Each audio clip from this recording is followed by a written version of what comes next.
देखिए दोस्तों, अगर आपको आधार कार्ड का काम करना है तो उसके लिए आपको सबसे पहले लेना होगा आधार ऑपरेटर सुपरवाइजर सर्टिफिकेट। देखिए, आपके पास आधार ऑपरेटर सुपरवाइजर सर्टिफिकेट होना चाहिए, या फिर अगर आपको बच्चों के आधार कार्ड बनाने हैं, बच्चों के आधार कार्ड का काम करना है, तो उसके लिए आपके पास CELC ऑपरेटर सर्टिफिकेट होना चाहिए। ठीक है, दोनों ही सर्टिफिकेट के लिए आपको पहले एक एग्ज़ाम देना होता है, और ये एग्ज़ाम कराता है NSEIT। ठीक है, NSEIT ये एग्ज़ाम कराता है, और जब आप इन एग्ज़ाम्स में पास हो जाओगे उसके बाद आपको ये सर्टिफिकेट मिल जाएंगे। ठीक है, तो इस एग्ज़ाम को देने के लिए आपको सबसे पहले करना होता है रजिस्ट्रेशन, और रजिस्ट्रेशन किस तरीके से करना है यही मैं आपको बताने वाला हूँ इस वीडियो में।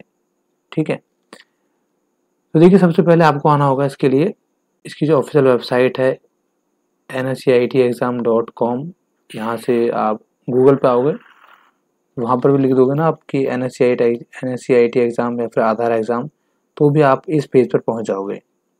ठीक है, इस पेज पर पहुँचने के बाद आपको क्लिक करना है इस पर, क्रिएट न्यू यूज़र, इस पर क्लिक करना है। ठीक है, मैं एक मिनट साफ कर लेता हूँ पूरा पहले।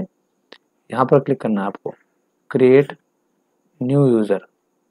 ठीक है, इस पर क्लिक करना है। इसके बाद एक सेकेंड,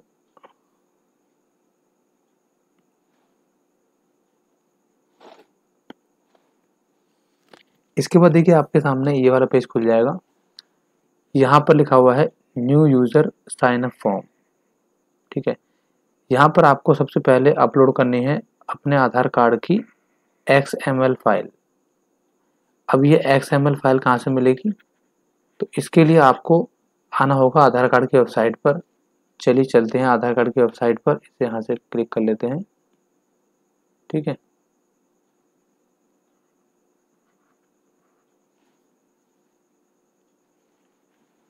एक सेकेंड, यहाँ पर देखिए आधार कार्ड की वेबसाइट पर आ गए हम, और यहाँ पर आप आओगे माई आधार में। यहाँ पर नीचे देखिए लिखा होगा डाउनलोड आधार, इस पर आपको क्लिक करना है, डाउनलोड आधार पर। ठीक है, चलिए क्लिक कर लेते हैं। इसके बाद देखिए ये वाला पेज खुल जाएगा।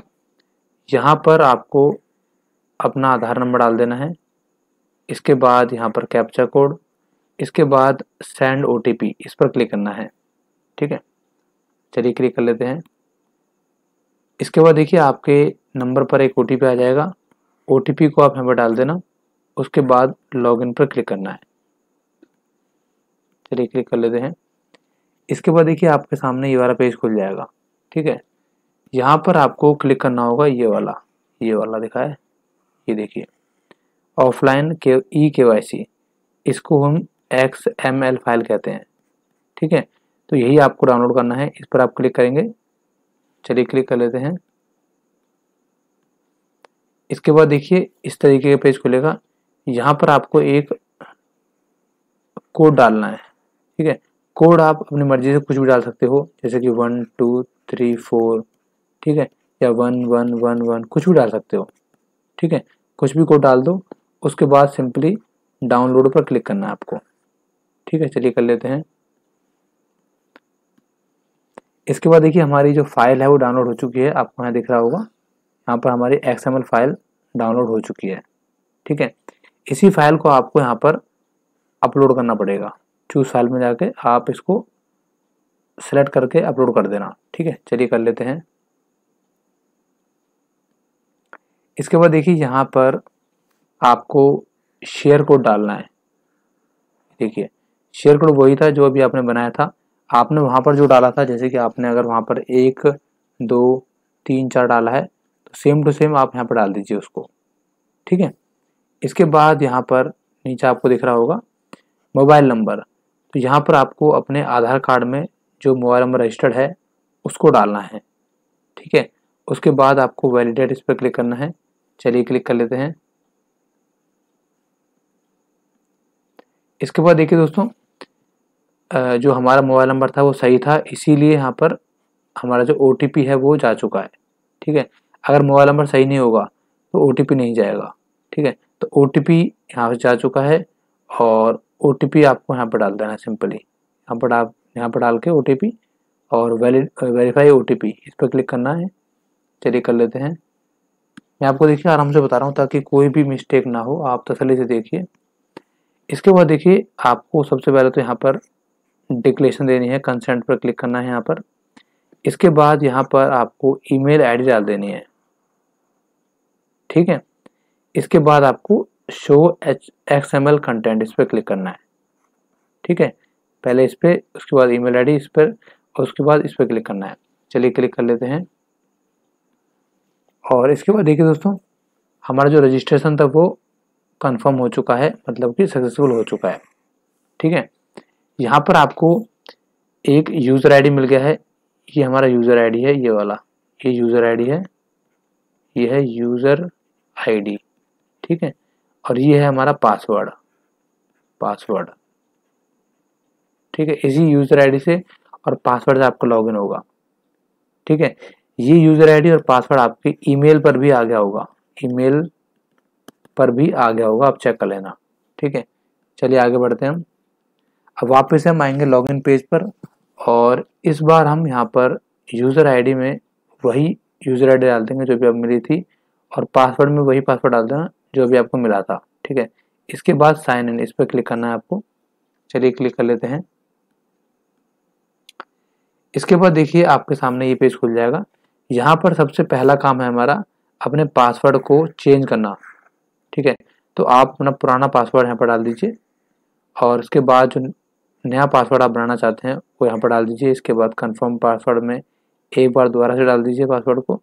इसके बाद आपको यहाँ पर एक सिक्योरिटी क्वेश्चन सेलेक्ट करना होगा अपने हिसाब से कुछ भी और उसका आंसर यहाँ पर लिख देना कुछ भी और उसके बाद चेंज पासवर्ड पर क्लिक करना है। इससे क्या होगा कि आपका जो पासवर्ड है वो रिसेट हो जाएगा और फिर आप उस पासवर्ड के जरिए आसानी से लॉगिन कर पाओगे। ठीक है, चलिए कर लेते हैं और यहाँ पर मैं इसको आगे बढ़ाता हूँ। ठीक है, इसके बाद यहाँ पर आपको नीचे की साइड में आना है और यहाँ पर कंसेंट देना है। इसके बाद कंटिन्यू पर क्लिक करना है। ठीक है, उससे पहले दोस्तों आप चाहो तो इन टर्म्स एंड कंडीशन को पढ़ सकते हो, कोई दिक्कत की बात नहीं है। ठीक है, यहाँ पर क्लिक कर देना। इसके बाद देखिए आपके सामने ये पेज खुल जाएगा। यहाँ पर आपको आपकी जो बेसिक डिटेल है वो दिख रही होंगी। यहाँ पर कुछ डिटेल जो पर्सनल डिटेल हैं ये पहले से भर के आ रही होंगी, ये वाली पहले से ही भरी होंगी, पहले से ही भरी होंगी। ठीक है, तो आपको इनको छेड़ना नहीं है, ना ही आप छेड़ पाओगे इनको। ठीक है, आपको क्या करना है, आपको यहाँ पर बेसिक डिटेल में आना है और एजुकेशनल डिटेल यहाँ पर सबसे पहले आप सेलेक्ट कर लीजिए कि आप कितने पढ़े लिखे हो। ठीक है, आपकी क्वालिफिकेशन कितनी है। इसके बाद यहाँ पर आपको सेलेक्ट करना है कि आप किस एग्ज़ाम के लिए अप्लाई कर रहे हो। तो मैं कर रहा हूँ अभी ऑपरेटर कम सुपरवाइज़र के लिए। ठीक है, यहाँ पर दो ऑप्शन मिलेंगे आपको, एक मिलेगा ऑपरेटर कम सुपरवाइज़र, एक मिलेगा चाइल्ड वाला। ठीक है, तो आप देख लेना किस एग्ज़ाम के लिए आप तैयारी कर रहे हो। तो यहाँ पर मैंने कर दिया ये। इसके बाद एग्ज़ाम लैंग्वेज में आपको सेलेक्ट करनी है कि आपका जो पेपर आएगा वो किस लैंग्वेज में आएगा। ठीक है, इसके बाद यहाँ पर आपको अपनी एजेंसी सेलेक्ट करनी है, यानी कि जो भी एजेंसी मतलब जिस एरिया के अंदर आप आते हो, जैसे कि मैं आता हूँ फरीदाबाद के अंदर ये वाली एजेंसी है। ठीक है, आप इस पर क्लिक करोगे तो बहुत सारी एजेंसी खुल जाएंगी। तो आप अपने डिस्ट्रिक्ट के हिसाब से, अपने जो एरिया है आपका उसके हिसाब से यहाँ पर सेलेक्ट कर लेना। ठीक है, इसके बाद आपको यहाँ पर नीचे आना है, या मैं सब हटा देता हूँ पहले। इसके बाद देखिए हम आते हैं इस पर। ठीक है, ये इंपॉर्टेंट है बहुत। यहाँ पर आपको प्रिफर्ड टेस्ट स्टेट, यानी कि जहाँ पर आप टेस्ट देना चाहते हो, जहाँ पर आपका पेपर होगा वो स्टेट सेलेक्ट करना है। ठीक है, तो हमारा जो स्टेट है वो है हरियाणा, मैं हरियाणा डाल दिया। ठीक है, इसके बाद सिटी, मतलब कि इस स्टेट में, इस सिटी में हमारा एग्ज़ाम होगा, यहाँ पर डाल दीजिए। इसके बाद यहाँ पर जो सेंटर का नाम है वो आ जाएगा। ठीक है, तीनों काम आपको करने हैं। यहाँ पर दोस्तों आप स्टेट कुछ भी डाल सकते हो, ऐसा नहीं है कि आपके आधार कार्ड में जो स्टेट है, आपका एड्रेस जहाँ का है वहीं आपको पेपर देना पड़ेगा, ऐसा कुछ नहीं है। आप किसी भी स्टेट को सेलेक्ट कर सकते हो पेपर देने के लिए। ठीक है, ये एक तरह से आपको आपका जो सेंटर होता है पेपर का वो सेलेक्ट करना है यहाँ पर। ठीक है, कहाँ पर जाकर आप पेपर दोगे, जो भी आपको नज़दीक पड़े, पास पड़े, वही आपको सेलेक्ट करना है इसमें। ठीक है, इसके बाद सिंपली नीचे सेव एंड कंटिन्यू इस पर क्लिक करना है। चलिए क्लिक कर लेते हैं। आपको दिख रहा होगा यहाँ पर अब आपको डिक्लेरेशन देनी है और सबमिट एप्लीकेशन फॉर्म इस पर क्लिक करना है। ठीक है, उससे पहले दोस्तों आप एक बार अपने इन डिटेल्स को चेक कर लीजिए, कहीं कुछ गलती तो नहीं हो गई। ठीक है, अगर आपको सेंटर चेंज करना है तो आप अभी कर सकते हो, नहीं तो बाद में दिक्कत आ जाएगी। ठीक है, तो उसके हिसाब से आप देख लेना, और जब कुछ सब कुछ फाइनल हो जाएगा उसके बाद ही आप सबमिट करना। ठीक है, तो मेरा सब कुछ ओके है, तो मैं इसलिए यहाँ पर सबमिट पे क्लिक कर रहा हूँ डायरेक्टली। ठीक है, चलिए क्लिक कर लेते हैं। इसके बाद देखिए हमें करनी होगी पेमेंट, और पेमेंट करने के लिए यहाँ पर आपको दिख रहा होगा लिखा हुआ है, एक लिखा है ऑनलाइन और एक लिखा है ऑलरेडी पेड। ऑलरेडी पेड का मतलब है जब आप एक बार एग्ज़ाम दे दोगे और आप फेल हो गए, आपने एक बार एग्ज़ाम दिया और फेल हो गए, और आप अब आपको दोबारा एग्ज़ाम देना है। ठीक है, तो उस केस में क्या होता है कि जो आपकी फ़ीस लगती है 470 रुपये, उसकी जगह आपको सिर्फ 200 या 250 रुपये देने पड़ते हैं शायद, और वहाँ पर आप एग्ज़ाम दे सकते हो दोबारा। ठीक है, मतलब एक बार रजिस्ट्रेशन करने के बाद अगर फेल हो जाते हो तो आपको दोबारा से पेपर देने के लिए 470 रुपये देने की ज़रूरत नहीं है, आप सिर्फ 250 रुपये देकर भी दोबारा एग्ज़ाम दे सकते हो। ठीक है, तो अगर आपका सेकंड चांस है तो आप ऑलरेडी पेड पर क्लिक करोगे, और क्योंकि अभी हमारा फर्स्ट चांस है, पहली बार ही हम एग्ज़ाम देंगे, तो उसके लिए सिंपली ऑनलाइन पे क्लिक कर लेंगे यहाँ पर। ठीक है, ऑनलाइन पे क्लिक कर लेंगे। और एक और चीज़ दोस्तों, अगर आपका पेज नहीं आता है पेमेंट का, तो आपको यहाँ पर क्लिक करना होगा पेमेंट पर। ठीक है, अगर ये पेज ऑटोमेटिक नहीं आता है, सिंपली पेमेंट पे क्लिक करोगे तो यही पेज आ जाएगा। ठीक है, चलिए अब प्रोसीड टू पेज पे क्लिक कर लेते हैं, और यहाँ पर देखिए जो पेमेंट करने का पेज है वो आ गया है। यहाँ पर आपका 3 ऑप्शन है, debit card, credit card, internet banking या फिर भीम यूपीआई। ठीक है, आप किसी के थ्रू भी कर सकते हो, और जो फीस है वो देख लीजिए 470 रुपये 82 पैसे फीस है आपकी। ठीक है, तो पेमेंट कर दीजिए। चलिए पेमेंट कर देता हूँ मैं। पेमेंट करने के बाद क्या होगा, आपके सामने ये पेज आ जाएगा। जब आपकी पेमेंट सक्सेसफुल हो जाएगी उसके बाद ये पेज आपके सामने आएगा। यहाँ पर लिखा हुआ देख लीजिए कि your payment has been successfully proceed हो चुकी है, और जो हमारा ट्रांजेक्शन नंबर है वो ये है, इसको भी आप कहीं पर नोट कर रख लो, बाद में कभी काम आ सकता है। चलिए अब आगे बढ़ते हैं हम। इसके बाद देखिए हमें बुक सीट इस पर क्लिक करना होगा, और देखिए बुक सीट का जो यहाँ पेज है वो ऊपर लिखा हुआ है। ठीक है, तो यहाँ पर आप क्लिक करके डायरेक्ट इसी पेज पर पहुँच जाओगे। अब आपको क्या करना है, अब आपको जहाँ पर भी आपने सेंटर सेलेक्ट किया था वहाँ पर अपनी सीट बुक करनी है। ठीक है, जैसे कि सेंटर का नाम जो ये ऑटोमेटिक पहले से आ जाएगा जो आपने पहले भरा था, और सेंटर का जो एड्रेस है वो यहाँ पर आ जाएगा। ये देखिए सेंटर का एड्रेस है। ठीक है, यहाँ पर आपको जाना होगा पेपर देने के लिए इस एड्रेस पर। ठीक है, जो तारीख है वो यहाँ पर आपको सेलेक्ट करनी है कि आप किस डेट को जाना है, और उसके बाद आपको सबमिट पर क्लिक करना है। ठीक है, और यहाँ पर देखिए आपको एक ऑप्शन और मिल रहा होगा, चेंज प्रीफर्ड टेस्ट डिटेल। दोस्तों ये ऑप्शन तब काम करेगा जब आप सेकंड टाइम एग्ज़ाम दोगे, और उस केस में अगर आप चाहते हो कि जो मेरा सेंटर है, जो मेरा पहले का सेंटर है उसे चेंज करवा दूँ, जैसे कि आपने पहले एग्ज़ाम दिया था, आप फेल हो गए, या आप एग्ज़ाम देने नहीं गए और अब आप चाहते हो कि मैं अपना सेंटर चेंज करवा दूँ, तो उस केस में आप यहाँ पर क्लिक करेंगे। ठीक है, पर ये सेकंड चांस में होगा, फर्स्ट चांस में ये काम नहीं करेगा। ठीक है, चलिए अब हम सबमिट पे क्लिक कर लेते हैं